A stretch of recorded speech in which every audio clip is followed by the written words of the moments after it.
မင်းကလေးဟာအိမ်ပြန်ရောက်တဲ့အခါသူ့မောင်လေးရဲ့အဝတ်စားတွေအရန်ညစ်ပတ်နေတာကိုမြင်လိုက်ရတယ်။ဒါကိုကြည့်ပြီးမောင်လေးเจ้าမှာအနိုင်ကျင့်ခံနေရပြီဆိုတာသူချက်ချင်းရိပ်မိလိုက်တာပေါ့။နောက်တစ်နေ့မောင်လေးเจ้าသွားတဲ့အခါသူ့စာပွဲပေါ်မှာဆဲဆိုရေးထားတဲ့စာသားတွေအပြည့်ဖြစ်နေတာကိုတွေ့ရပြန်တယ်။မောင်လေးကတော့အနိုင်ကျင့်တဲ့သူကိုပြန်ပြီးပညာပေးခြင်းပေမဲ့သူ့မမစိတ်ပူမှာစိတ်ညစ်မှာစိုးရိမ်နေခဲ့တယ်။ဘာလို့လဲဆိုတော့သူ့မမကသူ့အတွက်နဲ့တင်တော်တော်လေးပင်ပန်းနေရှာပြီလေ။ဒါပေမဲ့မကြခင်မှာပဲမမဖြစ်သူကအတန်းထဲကိုရုတ်တရက်ရောက်လာတယ်။စာပွဲပေါ်ကစာသားတွေကိုမြင်လိုက်ရတဲ့အခါသူကအနိုင်ကျင့်တဲ့ကောင်လေးရဲ့စာပွဲကိုမှောက်ပစ်လိုက်ပြီးလွယ်အိတ်ကိုလည်းအောက်ထပ်ကိုလွှင့်ပစ်လိုက်တယ်။နောက်မောင်ကိုထပ်ပြီးအနိုင်ကျင့်ရဲ့ရင်နေအေးမှမဟုတ်ဘူးလို့ပြက်ပြက်တသားတတိပေးလိုက်တာပေါ့။တကယ်တော့သူတို့နှစ်ယောက်ကမောင်နှမအရင်တွေမဟုတ်ကြပါဘူး။မောင်လေးရဲ့အဖေနဲ့မမရဲ့အမေတို့နောက်အိမ်ထောင်ပြူရာကနေမောင်နှမတော်ဆက်ခဲ့တာပါ။ဒါပေမဲ့မထင်မှတ်ပဲသူတို့ရဲ့မိဘတွေကမတော်တဆမှုတစ်ခုနဲ့ဆုံးပါသွားခဲ့ကြတယ်။အသက်မပြည့်သေးတဲ့မောင်လေးကိုမမဖြစ်သူကပဲတာဝန်ယူစောင့်ရှောက်ခဲ့ရတာပါ။မမဟာနေ့ဘက်မှာကြောင်းတက်ပြီးညဘက်မှာတော့မောင်လေးရဲ့ကြောင်းစည်းအတွက်ဘားတစ်ခုမှအလုပ်လုပ်ရပါတယ်။ညစ်နဲ့လို့မမအိမ်ပြန်လာတဲ့အခါအရက်မူပြီးပြန်လာတတ်တယ်။ဒါကိုကြည့်ပြီးမောင်လေးကစိတ်မကောင်းဖြစ်ပြီးတညလုံးပြုစုပေးရှာတယ်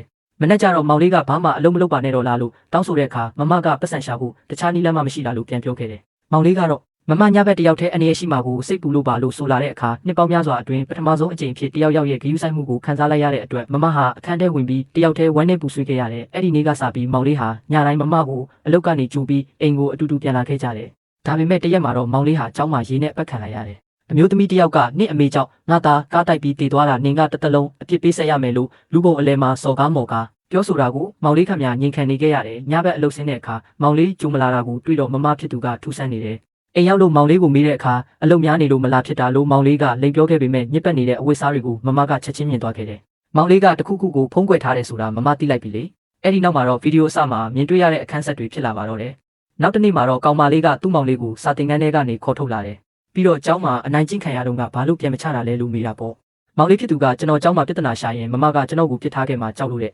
။အဲ့ဒီစကားကိုကြားတော့ကောင်မလေးကဒေါသကြီးနဲ့နင့်ကိုဘယ်သူမှအနိုင်ကျင့်တာမမဘယ်တော့မှခွင့်မပြုဘူးလို့ပြောလိုက်တယ်။မောင်လေးကဝမ်းသာအားရနဲ့သူ့အမကိုဖတ်ပြီးနောင်ကြရင်မမကိုကျွန်တော်ပြန်ကာကွယ်ပေးမယ်လို့ကတိပေးခဲ့တယ်။နှစ်ကြာတော့ကောင်မလေးကအလုတ်ကင်အတီတကျရခဲ့ပေမဲ့ကုမ္ပဏီမှာမတရားဆက်ဆံခံရတယ်။သူကရုံးခန်းထဲကိုဝုန်းတိုင်းကျဲဝင်သွားပြီးအထက်လူကြီးကိုကျမအလုပ်ဝင်ကလေးကအလုပ်ဆွမ်းဆောင်ရေးအမှတ်ပြရတာကိုဘာလို့အမြဲတမ်းဝန်ထမ်းမခံတာလဲလို့မေးတယ်။အထက်လူကြီးကမင်းမနောက်ခံအတိုင်းဝိုင်းဘာမှမရှိဘဲနဲ့ငါကဘာလို့မင်းကိုအတီခံရမှာလဲလို့ပြန်ပြောတယ်။ပြီးတော့အထက်လူကြီးကရုံးခန်းလိုက်ကာတွေကိုချလိုက်ပြီးယာဒူတိုးဖို့နဲ့အတီခံဖို့ကလွယ်လွယ်လေးပါလို့ပြောရင်းဟိုတယ်ခန်းကပ်ပြားကိုထုတ်ပေးတယ်။အဲ့ဒီကပ်ပြားကိုကြည့်ပြီးကောင်မလေးကတော်တော်လေးဝေခွဲမရဖြစ်သွားတယ်။ညရောက်တော့သူကဒီအကြောင်းကိုမောင်လေးကိုပြောပြတယ်။သူခန်းထဲကထွက်သွားပြီးနောက်မှာမောင်လေးကဟိုတယ်ကပ်ပြားနဲ့အထက်လူကြီးစီကလာတဲ့နှာဘူးစာတို့ကိုတွေ့သွားတယ်။ကောင်မလေးကအဝတ်စားလဲပြီးအပြင်ထွက်ဖို့ပြင်နေတာကိုမြင်တော့မောင်လေးကချက်ချင်းလာပြီးကျွန်တော်မကြခင်အလုပ်ရတော့မှာမမကိုကျွန်တော်လှုပ်ကြွေးမယ်လို့ပြောတယ်။ဒါပေမဲ့ကောင်မလေးကအဲ့လိုလုပ်ဖို့မလိုပါဘူးလို့မောင်လေးကိုနှစ်သိမ့်ပြီးထွက်သွားတယ်။ကောင်မလေးကဟိုတယ်ကိုရောက်ပြီးအခန်းတကားကိုဖွင့်လိုက်တယ်။ဒါပေမဲ့မောင်လေးကစိတ်မချနိုင်လို့ချက်ချင်းပဲဟိုတယ်ကိုလိုက်သွားတယ်။တော်သေးတာကနောက်ဆုံးအချိန်မှာမောင်လေးကတားဆီးနိုင်ခဲ့တယ်